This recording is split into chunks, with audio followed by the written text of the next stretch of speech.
यही है visa on arrival का काउंटर, जहां से आपको वीज़ा मिलेगा ऑन अराइवल। किसी को भी वहां पे अराइवल डिपार्चर कार्ड नहीं दिया जा रहा था, तो 200 बात उन्होंने मुझे वापस कर।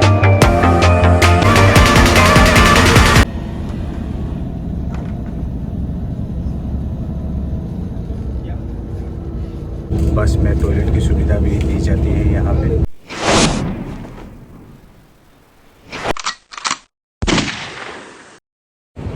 Hello guys and welcome back to our channel Guruji in action. मैं नवेश शर्मा एक बार फिर से आपका स्वागत करता हूँ आप के चैनल गुरुजी इन एक्शन में। तो दोस्तों, जैसे कि पिछले वीडियो में आपने देखा कि हम बैंकॉक एयरपोर्ट पे लैंड कर चुके हैं और आपको मैंने दिखाया कि दिल्ली से बैंकॉक हम किस तरीके से आए हैं, इमिग्रेशन में क्या क्या सवाल किए गए हमारे साथ। तो फिलहाल अब हम आ चुके हैं बैंकॉक एयरपोर्ट यानी स्वर्णभूमि एयरपोर्ट पे। अब हम यहाँ पे लेने जा रहे हैं वीज़ा ऑन अराइवल। मैं अपने सारे डॉक्यूमेंट जो है वो मेरे साथ में तैयार कर करके घर से ही लेकर के आया था, और आप भी जो है इसी तरीके से अपने घर से ही अपने सारे डॉक्यूमेंट जो है तैयार कर करके ले करके आ सकते हो, ताकि आपको थोड़ा सा ईजी रहे। यहाँ पे आने के बाद में आपको कोई फॉर्म वगैरह फिल ना करना पड़े, या फिर आपको यहाँ पे कोई भी चीज़ की जल्दबाजी ना रहे। तो ये मेरे सारे डॉक्यूमेंट है जो कि मैं घर से ही तैयार कर करके ले करके आया था। साथ ही साथ मैंने फ़ोटोज़ वगैरह सब कुछ लगा रखी है इसी के ऊपर में। अब मैं सीधा जाऊँगा वीज़ा ऑन अराइवल के काउंटर पे, और वहाँ पर 200 बाट एक्स्ट्रा दे करके, यानी 2000 बाट तो वीज़ा की फ़ीस है, और 200 बाट दूंगा ताकि मैं एक्सप्रेस वीज़ा में ले करके जल्दी से जल्दी एयरपोर्ट से बाहर निकलूँ, क्योंकि यहाँ से जल्दी बाहर निकलना बहुत ही ज़रूरी है।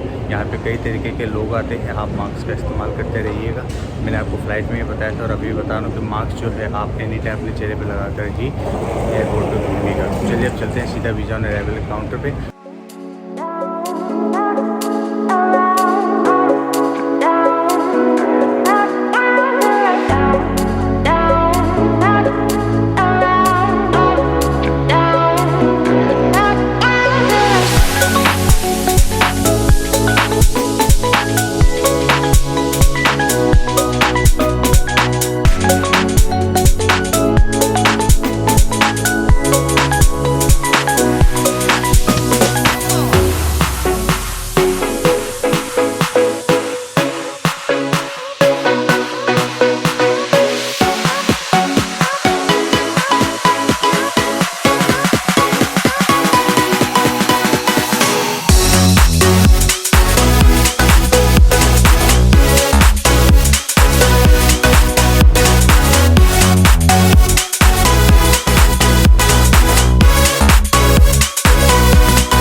दोस्तों, पीछे आप ये जो काउंटर का एरिया जो आप देख रहे हो, यही है वीज़ा ऑन अराइवल का काउंटर, जहाँ से आपको वीज़ा मिलेगा ऑन अराइवल। और ये सारे डॉक्यूमेंट जो है आपको वहाँ पे जमा देने पड़ेंगे, और साथ ही साथ आपको 2000 बाट अगर आप नॉर्मली लेते हैं तो, और 2200 बाट यानी 2200 बाट अगर आप एक्सप्रेस वीज़ा लेते हैं तो आपको यहाँ पर जमा करना पड़ेगा। नॉर्मल में आपसे कुछ एक सवाल पूछे जा सकते हैं, इसलिए मैं आपको ये रिकमेंड करूँगा कि आप जो है 200 बाट ज़्यादा दे करके एक्सप्रेस वीज़ा ले लें, क्योंकि एक्सप्रेस वीज़ा में जो है आपसे ज़्यादा सवाल जवाब नहीं किए जाते हैं। ज़्यादा क्या, इनफैक्ट बिल्कुल भी सवाल जवाब नहीं किए जाते हैं, क्योंकि सिर्फ आपके डॉक्यूमेंट और पासपोर्ट ही वो लेते हैं, और आपको काउंटर के दूसरी तरफ भेज देते हैं, जहाँ से आपको आपका पासपोर्ट मिल जाता है, और साथ ही साथ आपको जो वीज़ा भी मिल जाता है। उसके बाद में आपको इमिग्रेशन कराना पड़ता है। तो चलिए चलते हैं।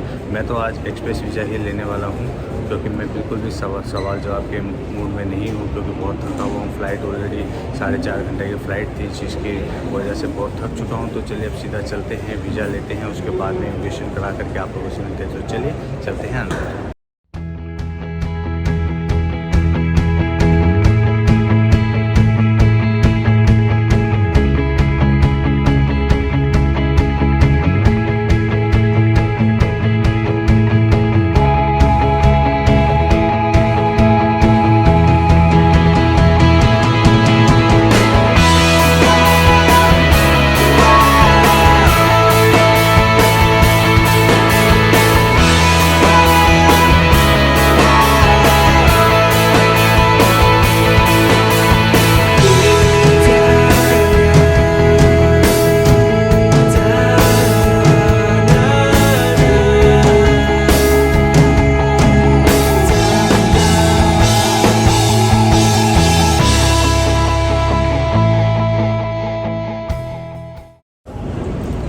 तो दोस्तों इमिग्रेशन हमने करवा लिया है हमारा, और हमारा ये जो लगेज है वो भी हमने यहाँ पे ले लिया है।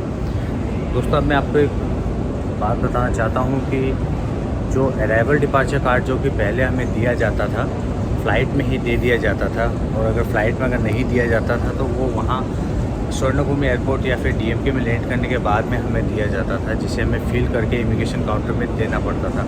पर आज दोस्तों ऐसा हुआ कि वीज़ा ऑन अराइवल लेने के लिए हमने जब लाइन में लगा तो हमें किसी ने अराइवल डिपार्चर कार्ड नहीं दिया, और वहाँ पे हमें ही नहीं बल्कि किसी को भी वहाँ पे अराइवल डिपार्चर कार्ड नहीं दिया जा रहा था। और हम सीधा वीज़ा लेकर के आगे बढ़े इमिग्रेशन काउंटर पर, और वहाँ पे भी हमसे वो कार्ड जो है नहीं मांगा गया। जी हाँ, अराइवल डिपार्चर कार्ड हमसे नहीं मांगा गया, और बिना कुछ फॉर्म वगैरह भरे ही हमें डायरेक्ट जो है इमिग्रेशन काउंटर पे पास कर दिया गया। और इमिग्रेशन काउंटर पे हम पे सिर्फ 2 ही सवाल पूछे गए, बहुत ही मामूली से। पहला तो हमें पूछा गया आपका बोर्डिंग पास दिखाइए, तो मैंने अपना बोर्डिंग पास उन्हें दिखा दिया। दूसरा मुझे पूछा आपकी होटल बुकिंग दिखाई, तो मैंने उन्हें जो है मेरे यहाँ पे जितने दिन मैं रुक रहा हूँ उतने दिन का उन्हें होटल बुकिंग मैंने दिखा दिया। उसके बाद में उन्होंने स्टाफ मारा और हमें जाने दिया, जिसके बाद हम ये हमारा लगेज लेकर के बाहर आ चुके हैं। और अब हम जो है एग्ज़िट के लिए बाहर निकलेंगे। अब एक आपको मैं एक मज़े की बात और बताना चाहता हूँ कि दोस्तों जब हम वीज़ा ऑन अराइवल काउंटर पे जा रहे थे उससे पहले जो है हमें डॉक्यूमेंट चेक कराना पड़ता है, जहाँ पे हमें सारे डॉक्यूमेंट क्या क्या चाहिए वो वीज़ा लेने के लिए, एक्सप्रेस वीज़ा लेने के लिए कह दो या फिर नॉर्मल वीज़ा लेने के लिए कह दो। तो हमें वहाँ पे जब हम वीज़ा लेने के लिए जब हम डॉक्यूमेंट चेक करा रहे थे, वहाँ पे हमें डॉक्यूमेंट चेक करने के बाद में हमें बताया गया कि आपको जो है पर बंदे का 2200 भाट देना पड़ेगा, यानी 2000 वीज़ा का, और 200 भाट जो है वो एक्सप्रेस वीज़ा के लिए आपको देना पड़ेगा। और हम उसी हिसाब से हम भी 2200 भाट जो है लेकर के अंदर चले गए एक्सप्रेस वीज़ा लेने के लिए।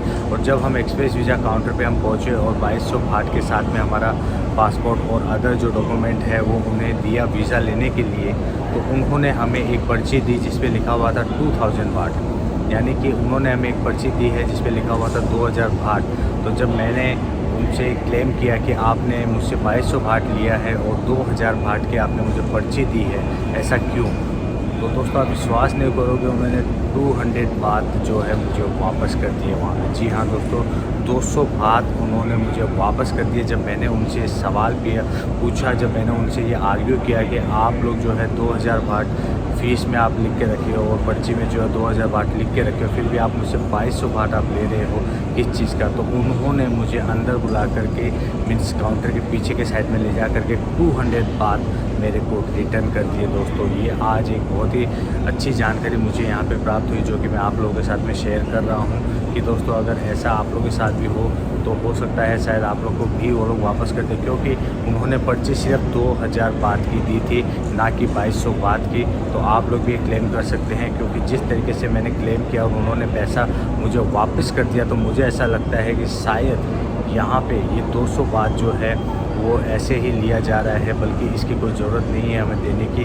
आप नॉर्मल लो या ई वीज़ा लो। तो चलिए, क्योंकि अब हमने वीज़ा ले लिया है, इमिग्रेशन करा लिया है, डिपार्चर अराइवल फॉर्म हमें नहीं दिया गया था और हमारा लगेज भी हमें मिल चुका है, तो चलिए अब चलते हैं बाहर और लेते हैं पटाया के लिए सीधी बस, जो कि यहाँ से जाती है सिर्फ 119 बात में। हो सकता है अभी 2-4 बात कम बेसी हो गए हैं, पर पिछले बार जब मैं आया था तो 119 बात में हम बस में पटाया पहुँच चुके थे। तो चलिए अब चलते हैं, एग्ज़िट करते हैं बाहर और दिखाते हैं आपको बस का काउंटर, जहाँ से आप भी ले सकते हैं। 119 बात में बस की टिकट हो सकता है 2-4-5 बात इधर उधर हो जाए, क्योंकि अभी 2 साल के बाद में आ रहा हूँ, तो अभी पता नहीं कि बाहर क्या रेट है, पर लगभग यही रेट होना चाहिए। लगभग 119 बात तो पहले था, अभी फ़िलहाल क्या है चल के देख लेते हैं और सीधा चलते हैं यहाँ से पटाया और चलते हैं वहाँ पे होटल में करते हैं चेक इन। तो चलिए चलते हैं बाहर।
बस में हम बैठ चुके हैं और जैसे कि आप देख सकते हैं कि बस का मैंने आपको नज़ारा दिखाया। बाहर जो है वो आपको बैगेज वगैरह जो है वो डिक्की में रख देते हैं और साथ ही में आपको इस तरीके की एक रसीद देते हैं, इस तरीके की। ये आपका बैगेज क्लेम जब आप करोगे पटाया करने के बाद तो आपके काम आएगा। तो दोस्तों इसे आप संभाल के रखिएगा। और पीछे आप देख सकते हो, मैंने आपको पहले दिखाया था कि जो है वो टॉयलेट है। बस में टॉयलेट की सुविधा भी दी जाती है यहाँ पे। तो आपको जो है बार बार इंडिया की तरह बस रोक करके नीचे नहीं उतरना पड़ता है। आप यहीं पे जो है टॉयलेट वगैरह यूज़ कर सकते हो। और बस बहुत ही अच्छा है, फुल एयर कंडीशन है। और बस जो है ये अभी बैंकॉक स्वर्णपुरी एयरपोर्ट से चलेगी और पटाया जो है हमें हमारे होटल के आसपास कहीं पे हम उन्हें एड्रेस बताएंगे तो वहाँ पे हमें ये ड्रॉप कर देगी, जहाँ से हम टुक या कोई भी मोटर बाइक टैक्सी वगैरह लेकर के हम अपने होटल तक पहुँच जाएंगे। तो चलिए अब इस वीडियो को भी यहीं पे अंत करते हैं। अगली वीडियो में मिलेंगे, तब तक के लिए बाय बाय।